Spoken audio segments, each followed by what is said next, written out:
All right. I got 9:02. And so let's start this show. October 30th it is. More importantly, just 4 more days before we get a little of our time back. And I guess 4 more days before we really can start to the countdown before we find out what happens on the election. So we're hopefully, does anybody want to do it over and under when we'll have a final decision? I hear the chuckling, but it's actually, it's honest. Okay, maybe by December, mid-December. Rich is not flinching, so maybe January. I think we'll have South Carolina pretty much on time. Yeah. The rest of the country is going to be problematic. I agree. All right, so everybody's seeing the numbers. It kicked up a little bit, not too crazy, but just a little bit. Other parts of the country through the roof. But I know hospitalizations are up, not just due to COVID, but a bunch of things right now.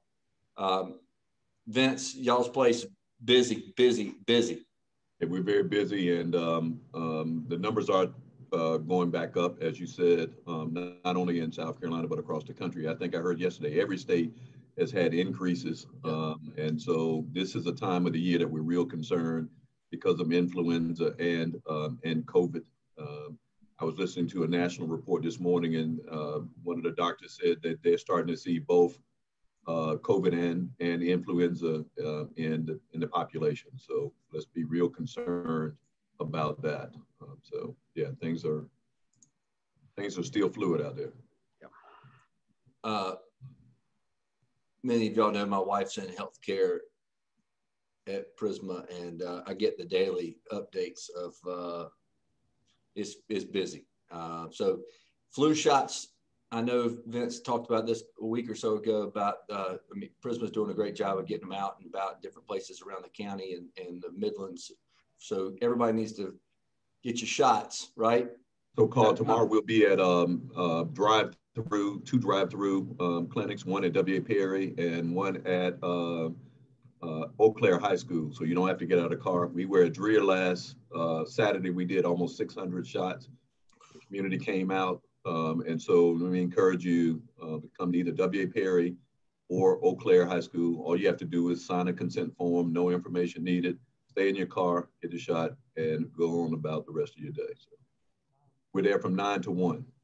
Great. Thank you very much. So y'all get your shots. It was at the same time, cases have gone up. Unemployment claims dropped to the lowest level since April in South Carolina, below 200,000 claims this week. So that's a positive sign, even though that number can be a little bit off in the sense that there are a lot of folks that are just giving up job searches or are not filing or not looking any longer. After 6 months, they can drop off the rolls. But anyway, and there was an interesting article today about restaurants in Greenville, which Greenville has always been a foodie town, or at least in the last 15 years it has, and a number of restaurants that are just suffering still. A lot of business are still suffering. We'll come back to that in a minute. What's really interesting is it's been quiet for the most part in Columbia, but a lot of it is all the air is being sucked out with the auction through the election cycle right now. And so it's disproportionate amount of our energy is focused on Tuesday. And I mentioned this before. I mean, the U.S. Senate race is almost like Brewster's Millions for those in my age bracket that can remember that movie. You can't spend the money, right? There's so much money. Rich, I don't know if you saw this, but there is a picture of a airplane pulling a Jamie Harrison banner flying around churches on Sunday. It was like, wow, that's just burning cash, right, to get rid of it for advertising sake. And Lindsay's doing the same thing. And I mean, they're both sides. But $100 million plus is a lot of money for any one candidate in a state the size of South Carolina. Rich? No, it's exactly right. It's and it's coming from everywhere on both sides. And now there's the push to get Bledsoe's name out there, even though he is kind of withdrawn. He's still on the ballot. He's still a candidate. So you're seeing a lot of ads that are urging people to, if you don't want to vote for a Democrat, but don't want to vote for Lindsey, vote for Bledsoe. So, but a lot of that's being paid for by Jamie. So it's very interesting right now. Yeah, it's a head scratcher. And one that I want to talk a little bit, I had a really interesting, I mentioned this before, I served on the chamber board, the Association of Chamber of Commerce Execs, and we had a board meeting yesterday. And one of the speakers was a lady from Stanford. Her name was Kristen Hansen, and she has multiple degrees from Stanford, undergraduate, two master's degrees from Stanford. And she started a program there. She teaches there now called the Civic Health Project. And the whole premise of her coming was talking about how chambers of commerce across the country could how they can serve their community to ease the polarization after an election, and how polarizing we are now as a country. And so I'm gonna put there, I'll put it in the chat box, but there's a group called the Civic Health Project, and it's really kind of neat in some ways. It's a great conversation driver, because you can pinpoint a couple of dates and times, and it for different generations of what sparked the polarization. Money and the campaign finance reform decisions over the last 10 to 15 years has certainly created divisions for the money. Money drives the politics. Even 2000, we saw that money after the Bush Gore race. The party was doing it for raising money purposes, right? Go to the ends, and so it drives more money.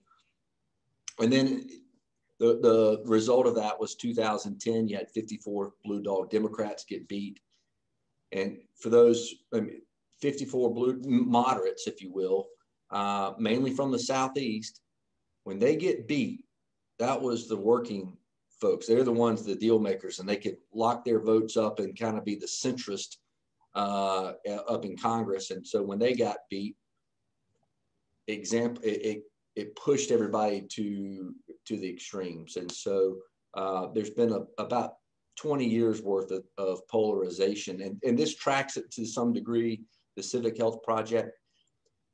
But how their premise is, look, if we don't start diffusing some of this and recognizing that there's a more of a moderate centrist viewpoint, then it really does erode the democracy in the base over time. And so anyway, I kind of believe what they say is true, even though it's based in California, right? More polarization, but sorry. But I do think that the concept is interesting. In fact, that somebody's studying and looking at it. I'd love to see the findings over a period of time. But anyway, check out that website if you've got some time and see what they're doing. And it does pose the question of how can we as a chamber, we're nonpartisan, heck, we're smack dab in the middle of the state in the bluest county in South Carolina, across the river from the reddest county in the state. We got to find common ground. And the issues that we've got are going to continue to plague us if we can't, as a community, figure out what works and what doesn't work, and how do we agree to disagree on some issues, but find common ground on the other. And so I think it's renewed my issue there. Henry. Rose number 2. Yeah, you talked about the chamber being. You got to speak up. Your mic's not working. Yeah, you talked about the chamber being involved in defining different sides. Back in the 60s, remember the chamber formed the Community Relations Council that helped depolarize the Midlands. Lynn could talk more about it than I can right now, but that was a chamber initiative that kept Columbia in the Midlands from tearing apart like other major southern cities did. And Henry, you make a good point. I was gonna ask Carl if that report offered any solutions. Ironically, I was just looking at several of the Community Relation Council's annual reports, and really taken aback in a positive way by the number of business people that were involved in the Community Relations Council, which said to me how important it was to them.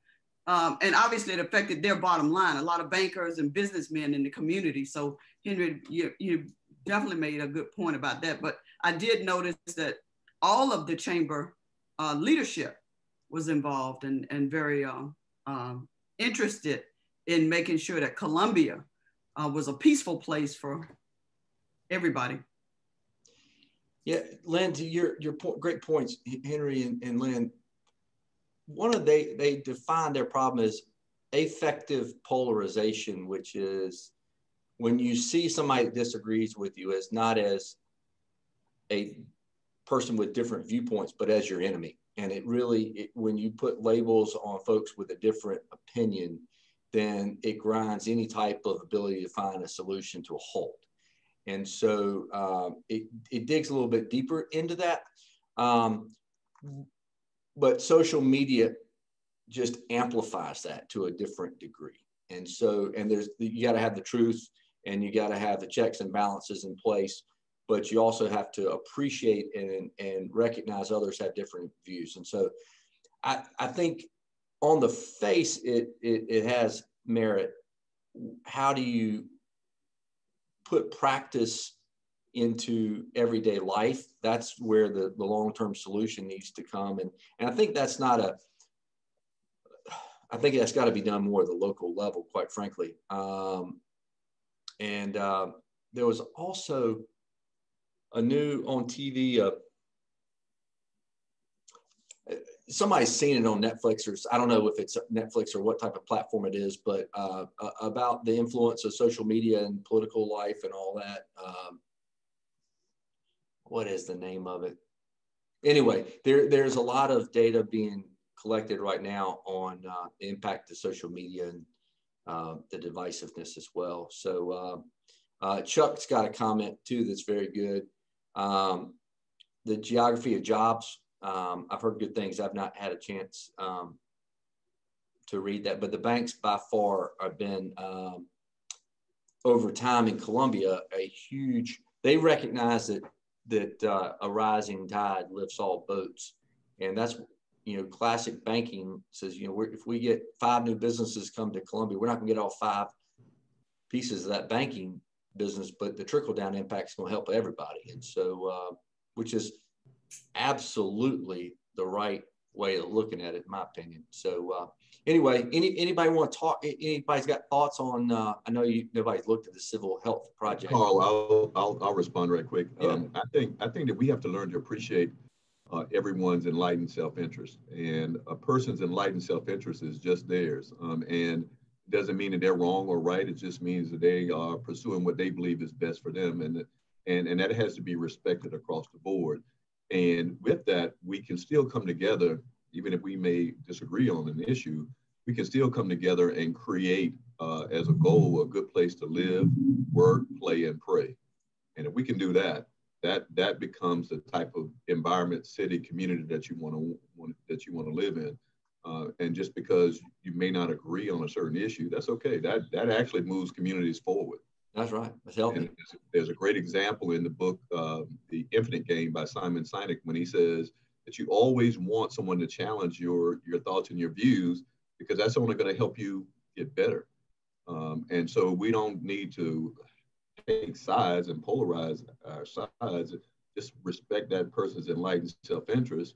But professionally, I have a responsibility when I walk through the door at Prisma that I have to take up the banner what Prisma is advancing, and leave my personal views to the side. But overall, we want a community that's a good place to live, to work, to play, and pray.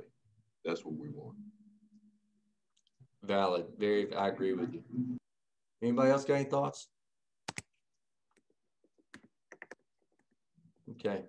Well, I'm going to spend some time reading, and I do find it interesting, especially in light of where we are today and the whatever the vote's going to be, we know it's going to be tight all the way up, and the trickle-down impact on local elections. The national drives a lot of the local stuff as well. So I think it's important that in a red state like Columbia, in South Carolina, that we've got pockets of blue and it turns into purple. And so we got to figure out how to get to that purple place as sooner rather than later. All right, we got some things coming up that I'm excited about. And thanks again to Ted. We've got DOT coming on Tuesday for our issues committee meeting. And I will tell you, there is a lot going on at DOT. More importantly, there's a huge number of projects. I know I've talked about this before, but are going to impact our daily life in Columbia. Hardin Street project, Elmwood project, Blossom Street project, Carolina Crossroads. Am I saying that right, Ted? Okay. Now, otherwise known as Malfunction Junction, but we'll go with Carolina Crossroads. I was driving 26 last night, and they were down to one lane out to exit 85 last night, starting that project of widening 26. They're still focused on widening 20. So we got all these projects, but more importantly, and DOT is doing a good job of primarily doing a lot of this work at night and trying to work around schedules, but it will impact delivery of goods and services around town. And so the more you know, the more information you have, the better your business is run. I will tell you, we've already been reached. A couple of large national companies have already reached out wanting information about different projects that are going on, just so they can plan accordingly. And so I think over the next decade or so, we're going to get our fair share of dollars coming through Columbia on road projects. But that's also a nice way of saying that growing pains, and we're going to have some delays of getting through. So the more you know, we got DOT coming on Tuesday morning. Looking forward to hearing about all that. Also on the lookout, just FYI, I know this elections are overtaking a lot of the issues, but more to come on Santee Cooper. A lot that's hitting the press today and tomorrow. A lot more noise about that versus the General Assembly. So it's a precursor of what's going to happen in January when the General Assembly does come back. I'll be interested to see the news the next day or two there. We've got our South Carolina Leadership Exchange coming up week after next with Charleston and Greenville chambers.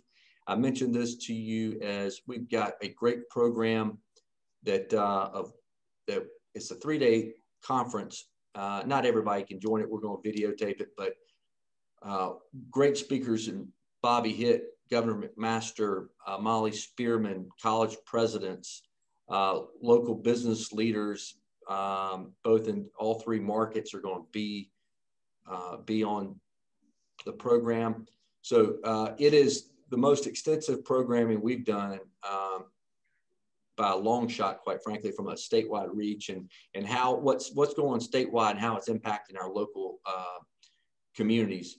And so anyway, I would encourage y'all to check it out.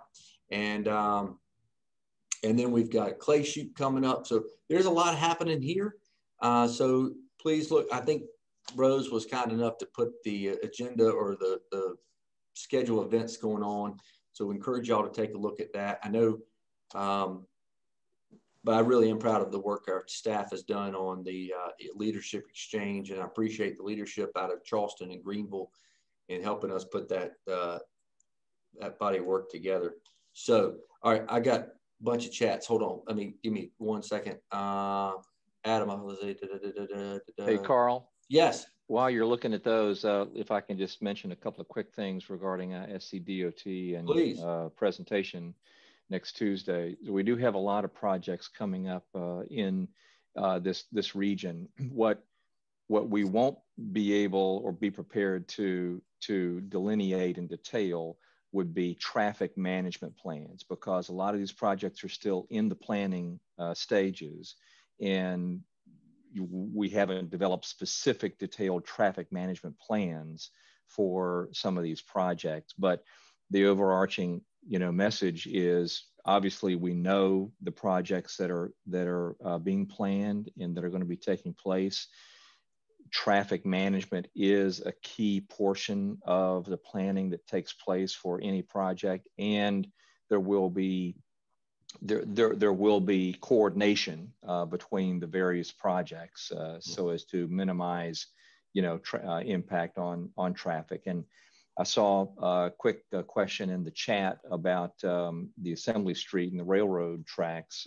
Just as info, there is a planning effort that's out right now. Assembly Street Rail Separation Project.com. I have to go back and double check that website, but it is a planning website that seeks input from the public on various alternatives that could be constructed that would separate the rail crossings from Assembly Street and from neighboring streets as well. That's a planning effort right now that's I think federally funded. The funding for actual construction has not been identified. I think a lot of it would rest with the city and its ability to get grants and so forth. But that is something that, at least from a planning point of view, we're trying to move forward. So those are just two items I saw here, just as info. Yeah, and Rose just put that Assembly Street project link on the website, Adam, for you to check out.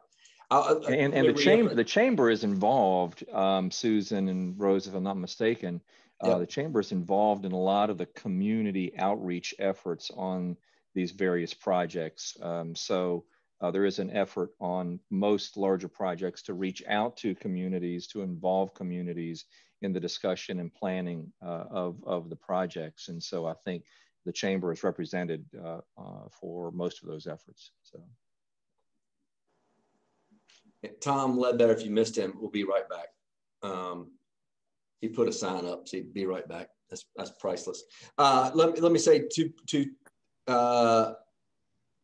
Ted's point, one of the reasons I think we need to have as a regular conversation and is not to beat up on DOT, but recognize what the end goal is and how we plan to alleviate or to help growth going forward. And these projects are huge and very long-term projects, but you got to plan for it, and you got to see the believe in what they're doing and why they're doing it, so you can put up with the interim, right? I mean, the frustration of going down and seeing cones for 5 years, but the payoff's going to be huge.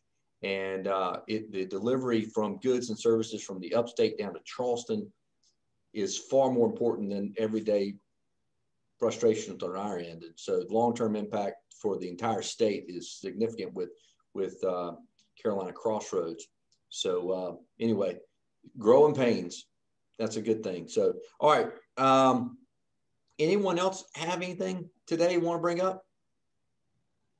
Carl, Yes. I'd just like to thank you guys for posting the report on the city that Rebecca did.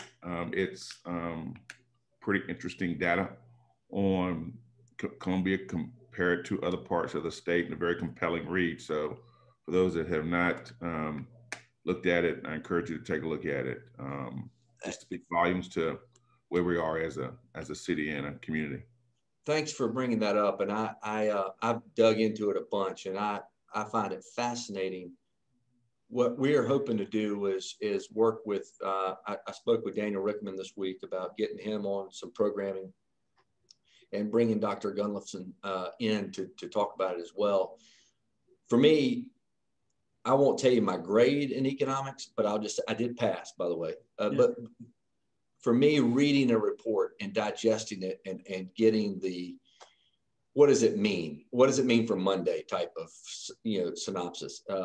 Otherwise, I need Cliff Notes, right? And so, which is what I hope to have Gunlison do, but it is a very, very well done report, and one that, again, I can't thank the city leadership enough for doing it, because it really provides a good strength and weaknesses evaluation, SWOT analysis for us on what we need to work with. And so if they can take this as a game plan and mapping it out for us and stay on track, we got great potential in this marketplace for growth.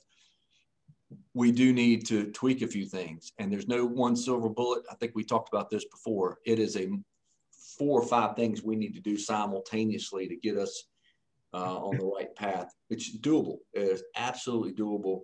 We just got to just roll up our sleeves and get it done. So thanks for that, Chuck. So, all right. I hope y'all have an awesome weekend. I'm glad to see for the folks in Louisiana and Alabama, there's no hurricanes coming their way this week after yesterday, obviously. Anyway, y'all enjoy your great, beautiful fall weekend, and go out and vote. You still got time to vote early, vote often. By the way, over 1 million people have voted in South Carolina. I think the top 5 counties right now are Charleston, number 1, 2, Richland County, 3, Horry, 4, Greenville, and 5, Lexington. Horry and Greenville I may have gotten those backwards, but anyway, lots of turnout in those 5 counties. And again, over 1 million people already have voted in South Carolina, which is phenomenal. So anyway, do your civic duty there. We'll be back next week, but we will be on Zoom Tuesday for DOT, 8 a.m. Election Day, which by the way is a state holiday, but DOT's coming anyway. So more power to them. All right. Y'all be safe. Be careful. Don't forget to wash your hands and wear your mask. Y'all enjoy being with y'all today. Bye. Weekend, everybody.